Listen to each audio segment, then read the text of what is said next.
Olá, você está ouvindo Histórias para Ninar Adultos,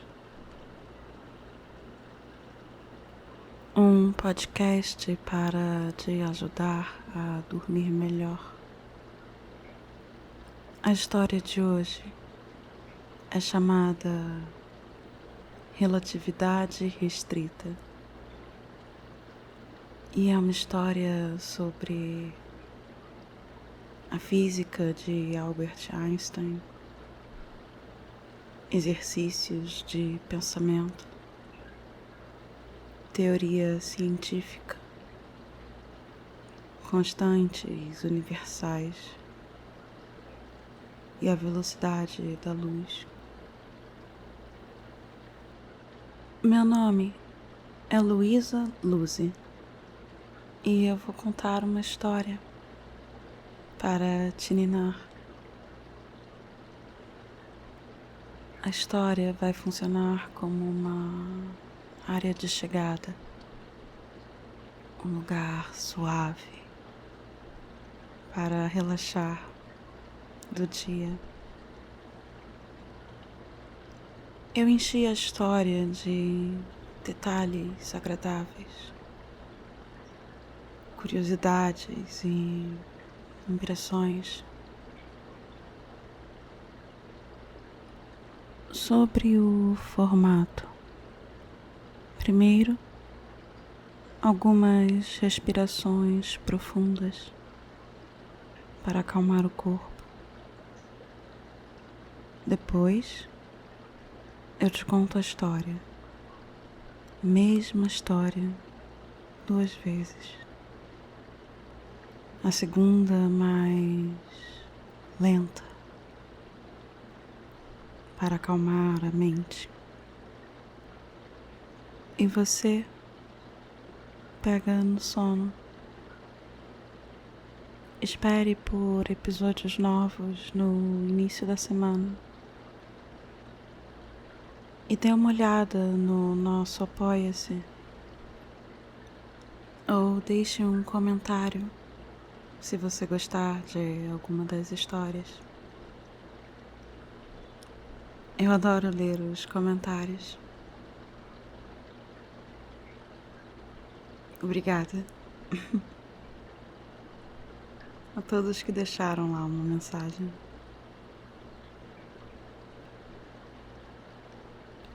E se você acordar no meio da noite, não se preocupe. Tente lembrar os detalhes agradáveis da história. E logo, logo,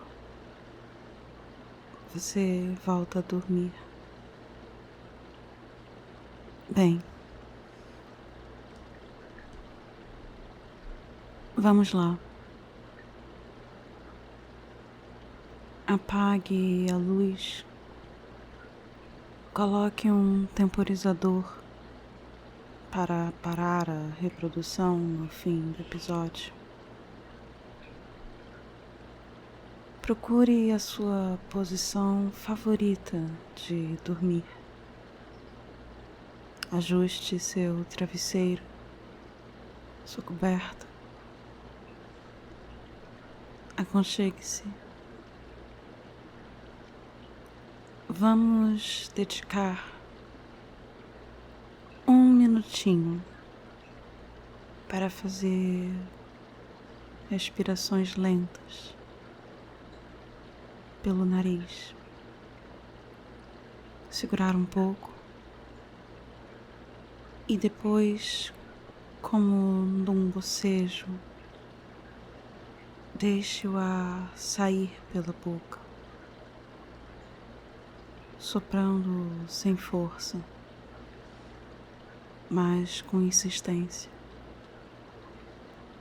E uma outra pequena pausa antes da próxima expiração. Puxe o ar pelo nariz, segure e solte o ar pela boca. Relaxe os músculos da sua face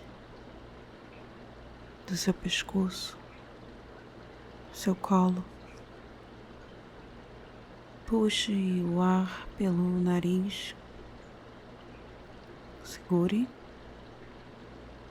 e solte o ar pela boca. Solte seu peso na cama, relaxe as suas pernas, seus pés, seus dedos. Puxe o ar pelo nariz, segure e solte o ar pela boca.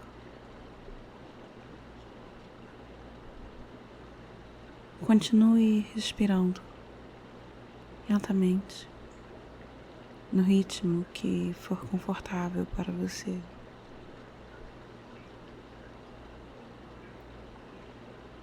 Muito bem. Agora eu vou contar uma história para te ninar.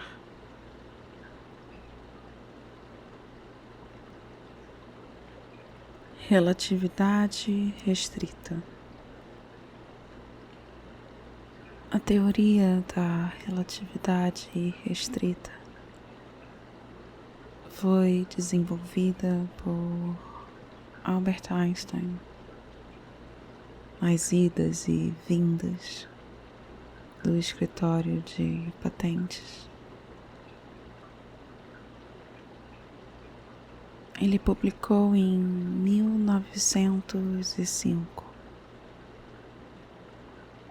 Ele ruminava conceitos fundamentais da física, a natureza do universo. Analisava problemas por múltiplos ângulos. Gostava dos seus experimentos de pensamento, alegorias e analogias entre massa e movimento, sobre andar de trem ou subir o elevador, sobre a sensação de acompanhar ou observar o movimento, sua direção, seus estados inerciais e, claro, primeiros princípios. Não contradição, identidade, inferências lógicas e necessidades metafísicas, com suas implicações necessárias, tautológicas. Ele reformulou e expandiu as leis da mecânica clássica, transformou os conceitos fundamentais de espaço e tempo em espaço-tempo. Uma mudança na compreensão humana do mundo físico. A teoria nasceu de uma necessidade de atualização das leis fundamentais. Se a física fosse um prédio, Einstein achava que tinha algo errado com a estrutura, com as fundações. Por partes, então.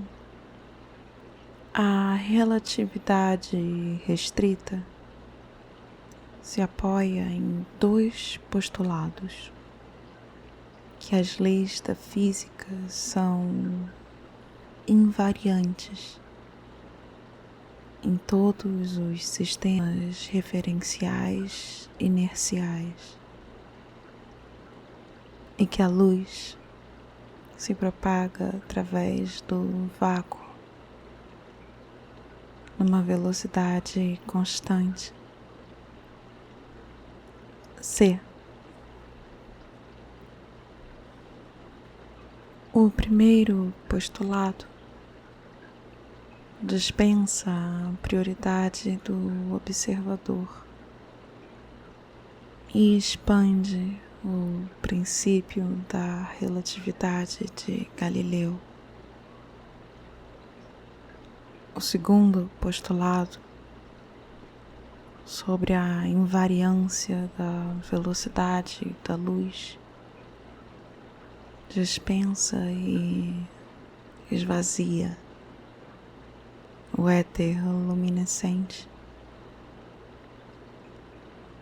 que era responsabilizado pelas perturbações observadas nos caminhos da luz. As leis de Newton, regentes soberanas da mecânica clássica, têm base no princípio da relatividade de Galileu, onde as equações de movimento de um corpo podem ser aplicadas a outro, mutatis mutandis, alterando o que for necessário. As leis da física são invariantes frente a mudanças de referenciais, sistemas de três corpos, mantendo-se as devidas proporções, possuem comportamentos previsíveis. Einstein ficava esmiuçando as relações de forças, a relação entre energia e massa de um corpo em repouso ou em movimento. É uma relação de equivalência com a constante universal como parte do cálculo. A constante não de Planck, mas da velocidade da luz, não a incerteza de Heisenberg, mas um limite físico da coisa mais leve que existe, pois existe a luz sem corpo, sem massa. Bem,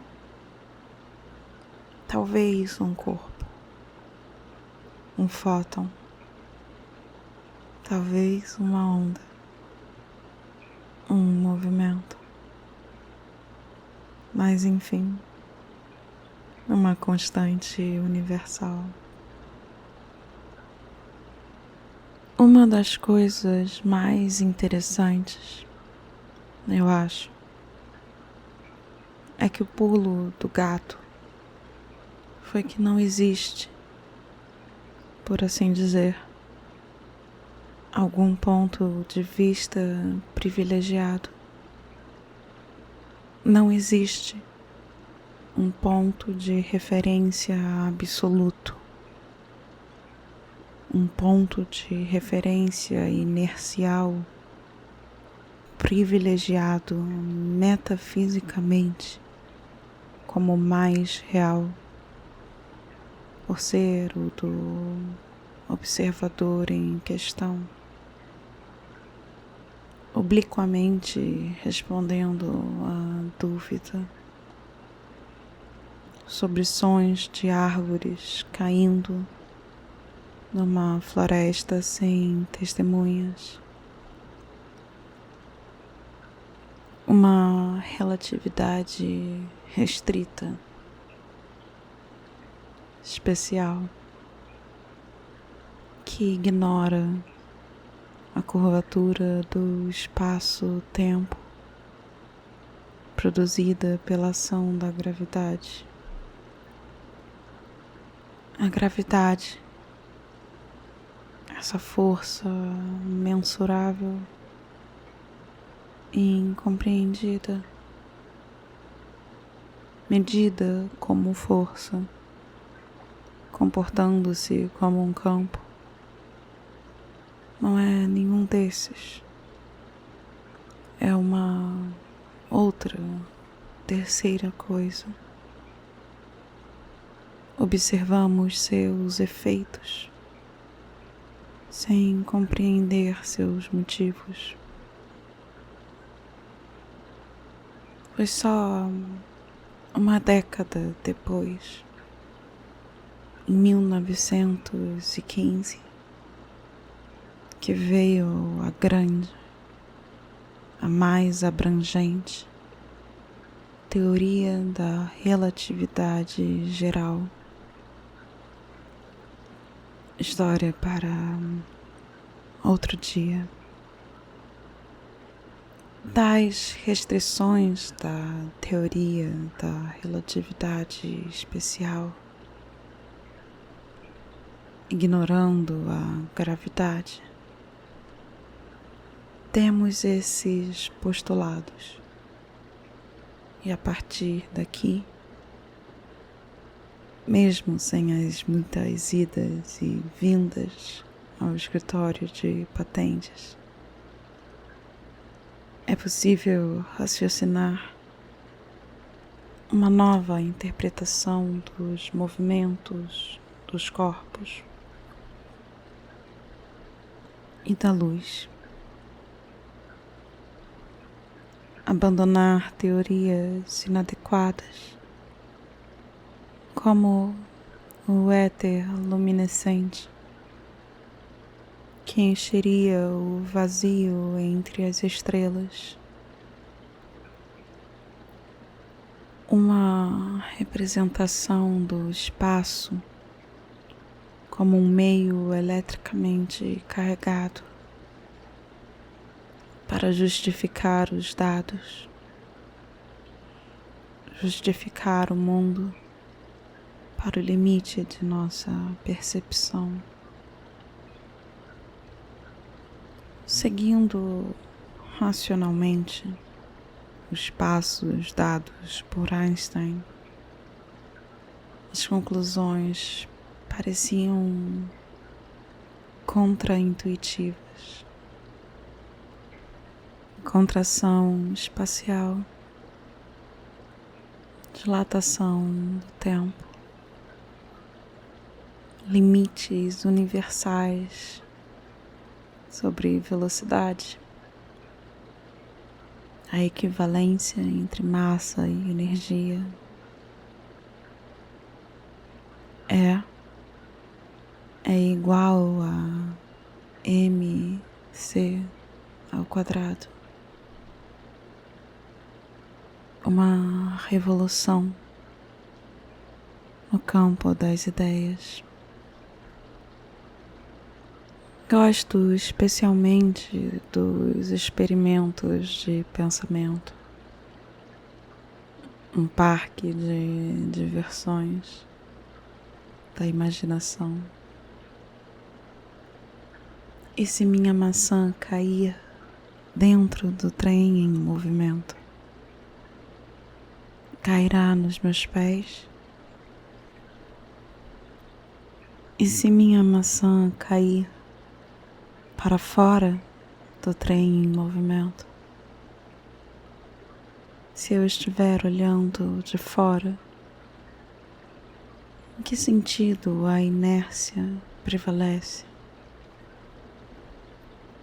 Dizem de Galileu que ele subiu a torre de Pisa para lançar pesos desiguais lá de cima e medir sua velocidade, sua aceleração, demonstrações para seus alunos que dois corpos de massas distintas do mesmo material caem através de um mesmo meio, com a mesma velocidade. Subia os quase 300 degraus, imagine, e de lá de cima deixava cair provas para refutar Aristóteles, como uma conversa, uma discussão que leva séculos para evoluir. E então, Newton e tantos outros melhoraram as teorias de Galileu. E então Einstein e tantos outros melhoraram as teorias de Newton. E então quem, com tantos outros e outras, vai melhorar as teorias de Einstein? Quem viaja na velocidade da luz não vê o tempo passar. O que dirá da simultaneidade? Aparentemente em conflito com um tempo que corre mais rápido ou mais lento, dependendo do seu ponto de referência.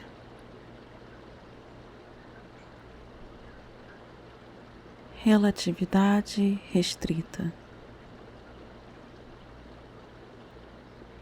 A teoria da relatividade restrita foi desenvolvida por Albert Einstein nas idas e vindas do escritório de patentes, publicada em 1905. Ele ruminava conceitos fundamentais da física, a natureza do universo. Analisava problemas por múltiplos ângulos. Gostava dos seus experimentos de pensamento, alegorias e analogias entre massa e movimento, sobre andar de trem ou subir o elevador, sobre a sensação de acompanhar ou observar o movimento, sua direção, seus estados inerciais. E, claro, primeiros princípios. Não contradição, identidade,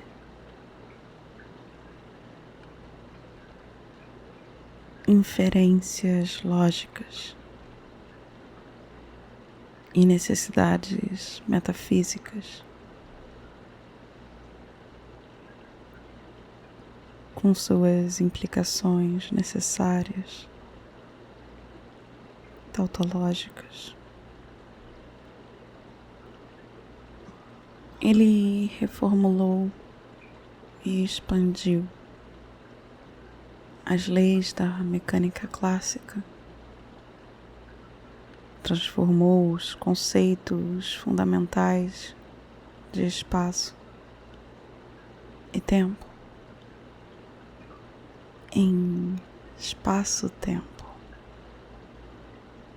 Uma mudança na compreensão humana do mundo físico. A teoria foi uma necessidade de atualização das leis fundamentais. Se a física fosse um prédio, Einstein achava que tinha algo errado com a estrutura, com as fundações. Por partes, então, a relatividade restrita se apoia em dois postulados: que as leis da física são invariantes em todos os sistemas referenciais inerciais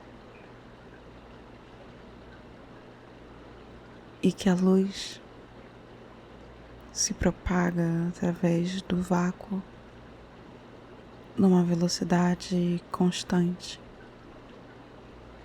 c.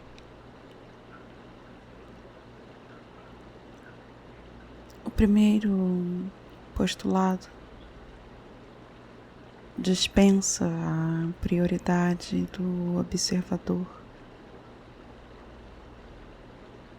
e expande o princípio da relatividade de Galileu. O segundo postulado, sobre a invariância da velocidade da luz, dispensa e esvazia o éter luminescente, que era responsabilizado pelas perturbações observadas no caminho da luz. As leis de Newton, regentes soberanas da mecânica clássica, têm base no princípio da relatividade de Galileu, onde as equações de movimento de um corpo podem ser aplicadas a outro, mutatis mutandis, alterando o que for necessário. As leis da física são invariantes frente a mudanças de referenciais. Sistemas de 2, 3 corpos, mantendo as devidas proporções, possuem comportamentos previsíveis. Einstein ficava esmiuçando as relações de forças, a relação entre energia e massa de um corpo em repouso ou em movimento. É uma relação de equivalência com a constante universal como parte do cálculo. A constante, não de Planck, mas da velocidade da luz,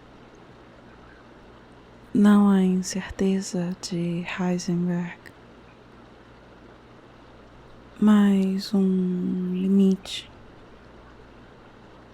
da coisa mais leve que existe, pois existe a luz, sem corpo, sem massa. Bem, talvez um corpo, um fóton, talvez uma onda, um movimento, mas enfim, uma constante universal. Uma das coisas mais interessantes, eu acho, é que o pulo do gato foi que não existe, por assim dizer, algum ponto de vista privilegiado. Não existe um ponto de referência absoluto, um ponto de referência inercial privilegiado, metafisicamente, como mais real, por ser o do observador em questão. Obliquamente respondendo à dúvida sobre sons de árvores caindo numa floresta sem testemunhas.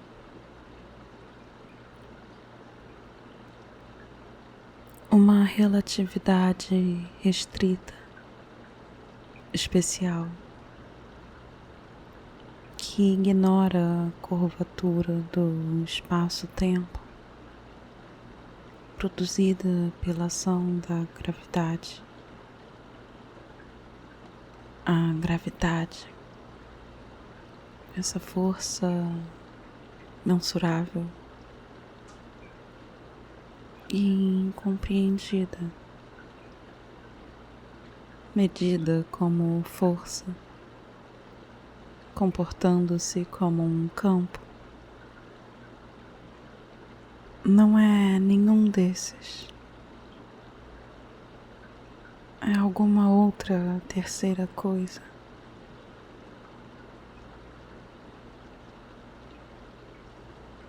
Observamos seus efeitos, sem compreender seus motivos. Foi só uma década depois, em 1915, que veio a grande, a mais abrangente, a teoria da relatividade geral. História para outro dia. Das restrições da teoria da relatividade especial, ignorando a gravidade, temos esses postulados.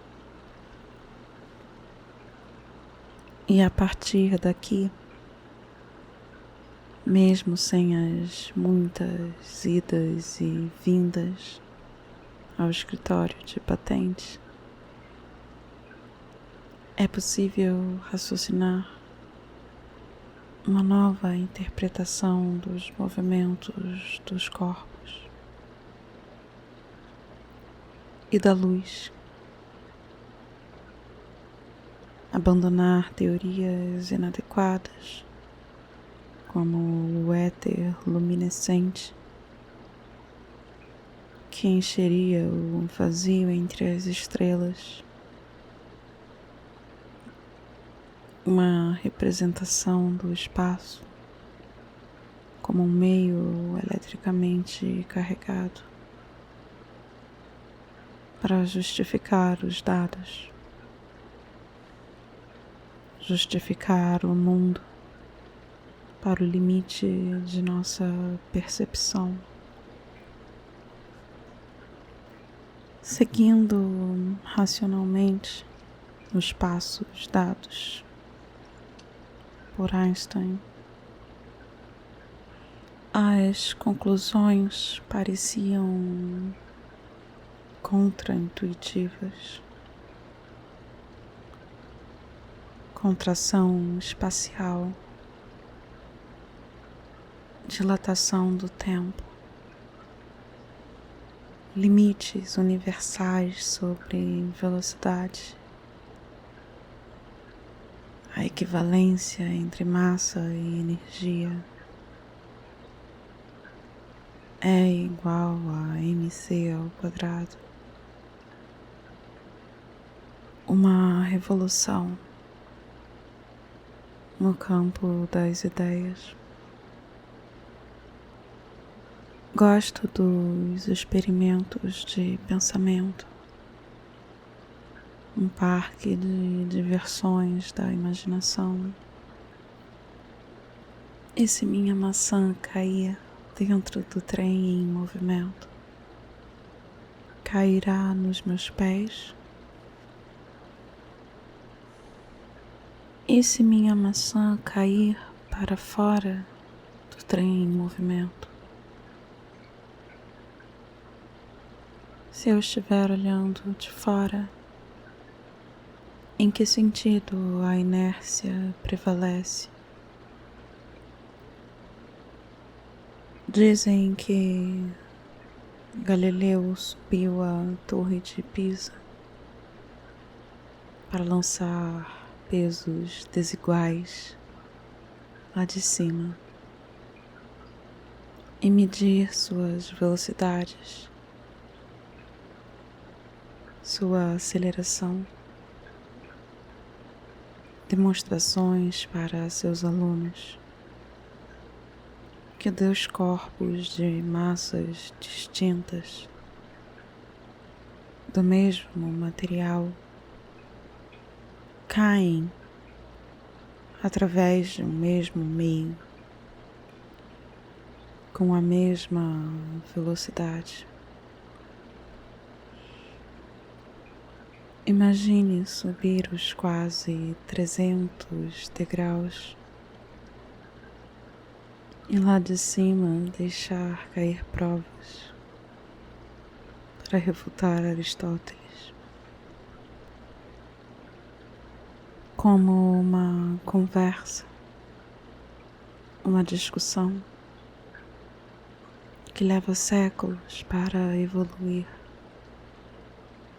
E então Newton e tantos outros melhoraram as teorias de Galileu,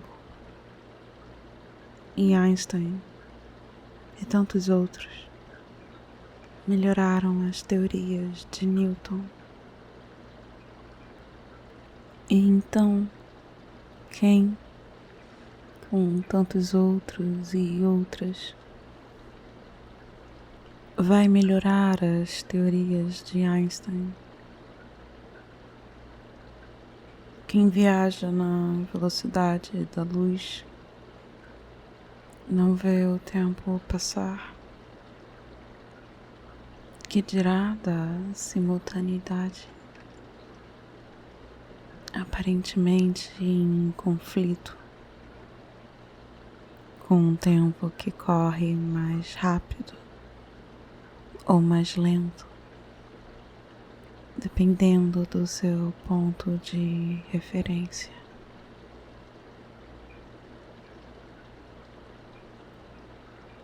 Durma bem.